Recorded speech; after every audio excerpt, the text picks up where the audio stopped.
শোনো, আমি তোমাকে একটা ছোট্ট গল্প বলবো। এটা তোমার মন গরম করে তুলবে। তো বন্ধুরা, গ্রামের একটি ছোট্ট কোণে ছিল একটি ছোট্ট ফুলের বাগান। প্রতিদিন সেখানে খেলতে আসতো 5 বছরের রায়ান। ফুলগুলোকে সে বন্ধু মনে করতো, তাদের সাথে কথাও বলতো। তারপর একদিন দেখলো সে একটা গাছ শুকিয়ে যাচ্ছে। রায়ান খুব কষ্ট পেল।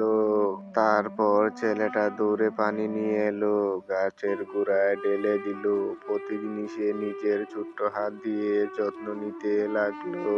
কয়েকদিন পর সেই গাছেই ফুটলো লাল টকটকে একটি ফুল। ওই ফুলটা দেখে রায়ান খুশিতে বলল, দাদু দেখো, তুমি আবার হাসছো। তারপর দাদু কাছে এসে মুচকি এসে বললেন, দেখলে বাবা, যত্ন কখনো বৃথা যায় না। তারপরও রায়ান অবাক হয়ে জিজ্ঞেস করলো, মানুষ কি এমনি হয়?